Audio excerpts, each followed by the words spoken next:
He-Man gets a little help from his friends. Here's a look at the Mattel Master Universe Origins Teela, the heroic warrior goddess.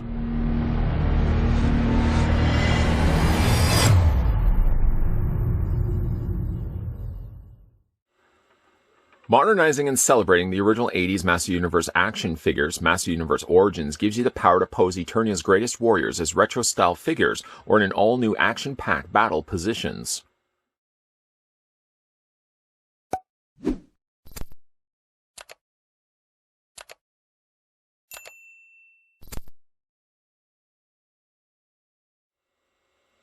More Master Universe reviews coming your way as we have a look at Teela. Of course, before we get a closer look at the figure, let's figure out how tall the figure stands.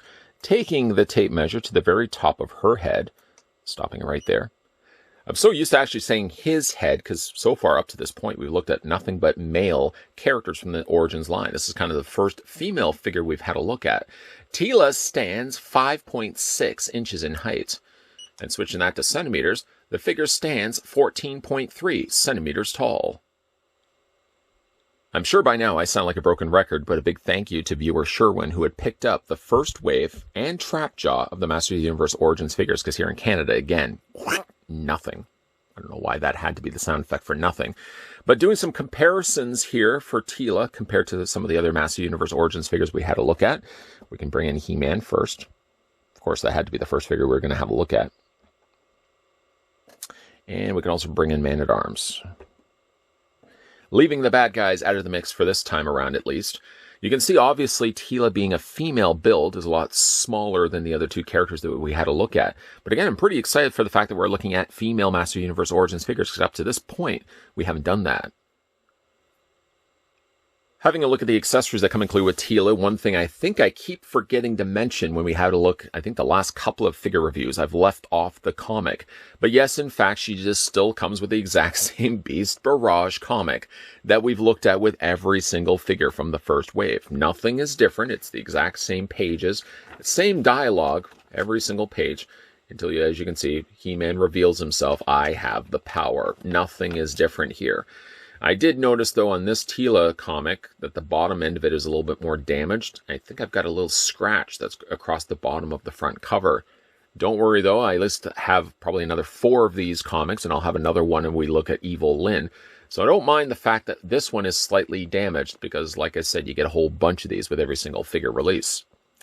The accessories that she also comes included with, more akin to her original retro figure, is that she comes with the Serpent staff. You can see it's all molded in a really nice brown caramel color. It really does have a nice look and design to it. It's slightly curved, as you can see, slithering its way from the top of the head of the snake, right there. And it goes all the way down to the bottom.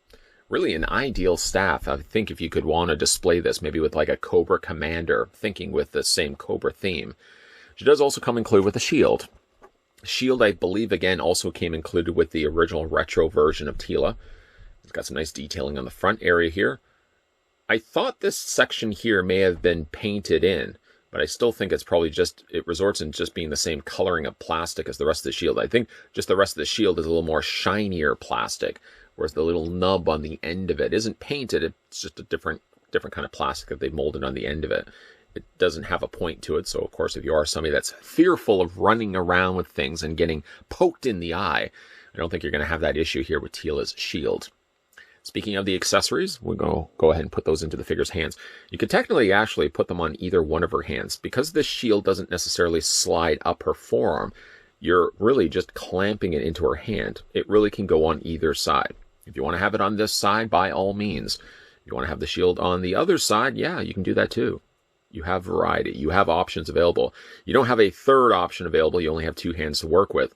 But at least she does have the option to display the shield on either side. And then, of course, you can take the Serpent staff, feed that into her hand like that, and have her displayed like this. Now, this look works well, the fact that she does have the snake headdress on. Speaking of this specific look, if we haven't already gotten it, if it hasn't already been announced, I think Mattel obviously would have a no-brainer idea to reissue this one, with, of course, the green-colored skin, so she could be like more the sorceress from the mini comics. Definitely got to think, if they're going to be molding this element of the figure, you gotta think that they're probably thinking already that they can double dip this mold and give us another Teela done in the green skin.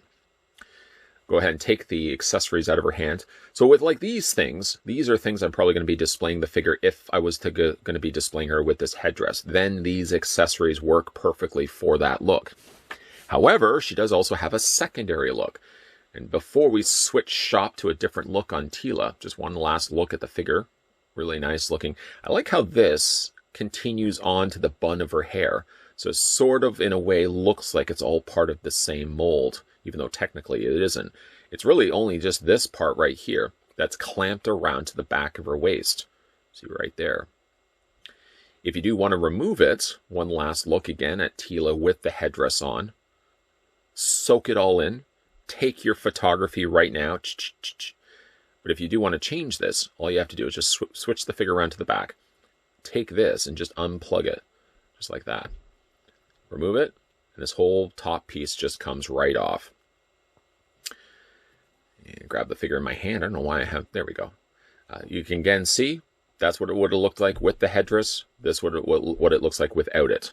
For me, at least, displaying Teela, I would be more likely to display her like this. I know really that when it comes to the Origins figures, they're more so based on the original retro line, but I kind of like the idea of displaying her looking like this, kind of a little bit more closer to the cartoon. Now, of course, in the retro figure line, I think she actually did have this look, and then she just had the removable piece anyways. So really, again, it's entirely up to you how you want to display her. I would like to maybe find myself a random sword, maybe to put it in her hand, or maybe a blaster or something like that could fit into her hand. I'll have to see if I can find something. But the detail work here on Teela is really quite good. Her proportions are really more akin to, again, that classic style of figure. But again, you can have the option of displaying her in two different ways. You can bring the legs forward, you can bend the knees, and you can give her that more squat pose. One thing, though, I have real difficulty on this side of her leg. This leg here is fine. It moves perfectly fine back and forth. But this one is hung up, and I'm not sure what is hanging this leg up. It's really preventing me from bringing it forward. It seems like it's really just a stubborn... I don't know if it's just connected. It's not connected properly, maybe. Because if you look at the legs...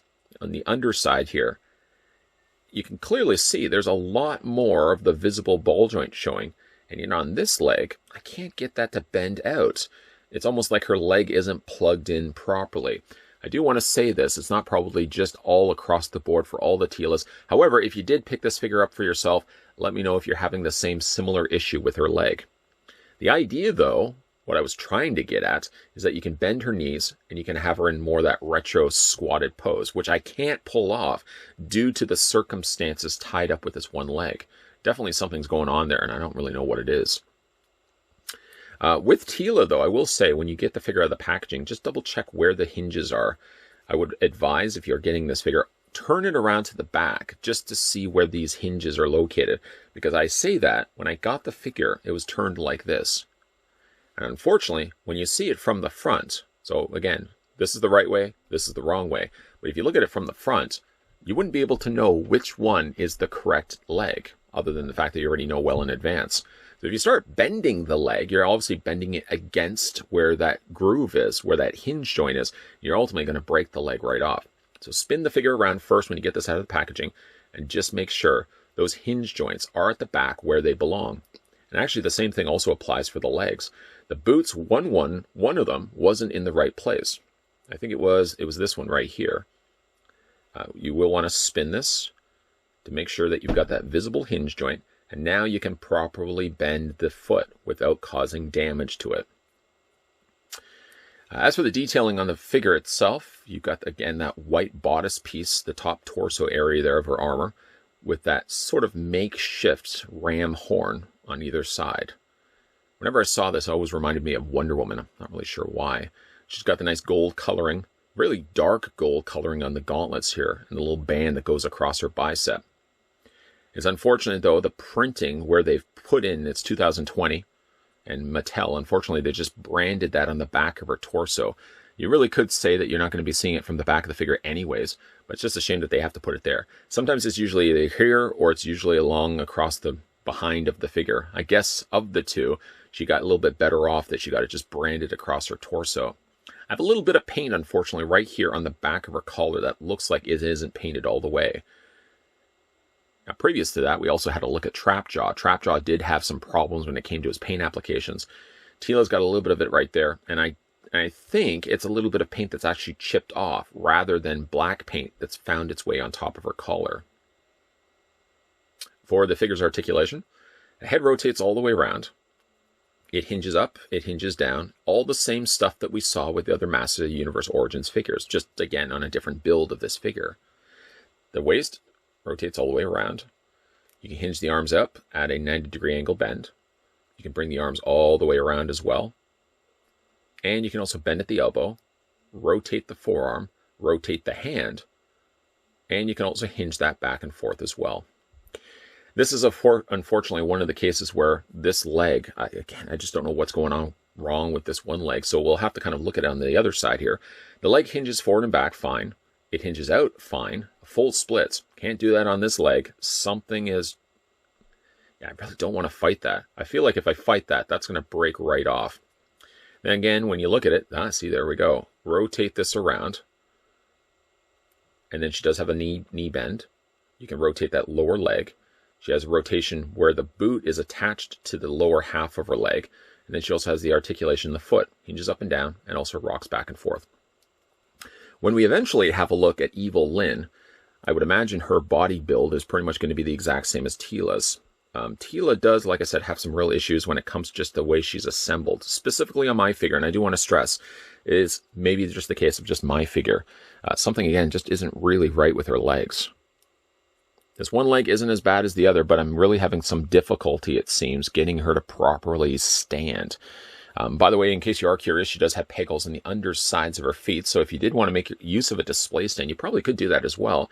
But yeah, there's just a whole lot of just messiness when it comes to the way that she's assembled. Getting the legs there perfectly straight. Maybe I may do a little bit of construction work, see if I can dismantle the one side of her leg. Specifically, this side right here. Maybe there is an issue where it's just not attached properly. It wasn't assembled properly in the first place.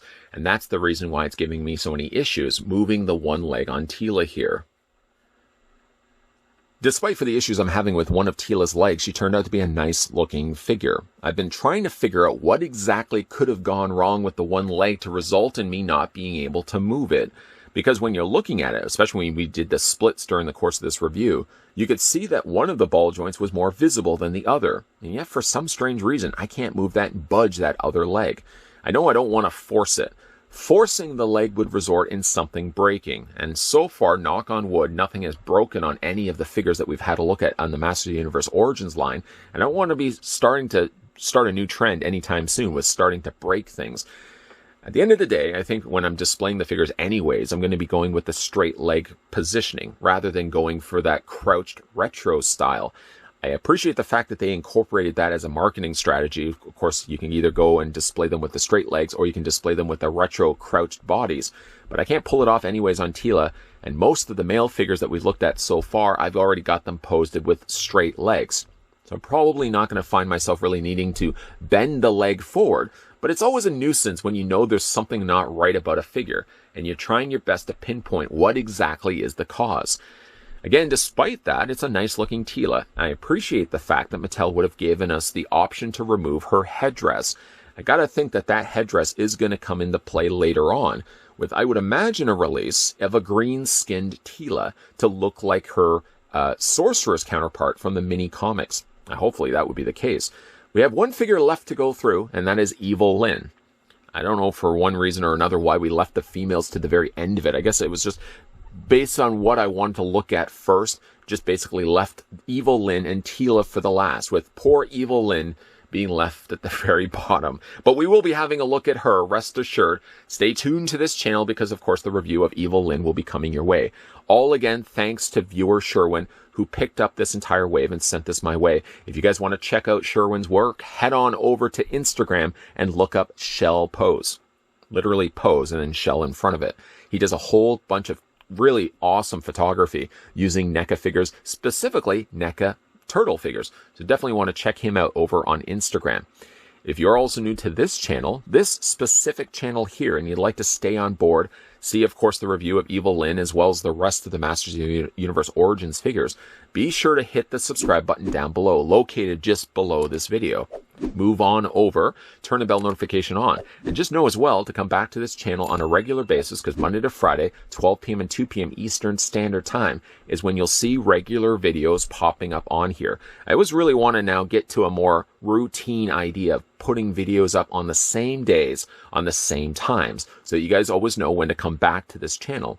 Sometimes we have lately been doing things on weekends. It's all just a matter of how much stuff I've had to have a look at, which would result, of course, a backlog of videos that have to still go up. Sometimes we may end up doing it on the weekends, but more 9 times out of 10, it's always that Monday to Friday, 12 p.m. and 2 p.m. Eastern Standard Time slot. Keep your peepers peeled, members of the mob. There's a lot more videos coming your way. And as always, thanks for watching. I'll see you guys next time.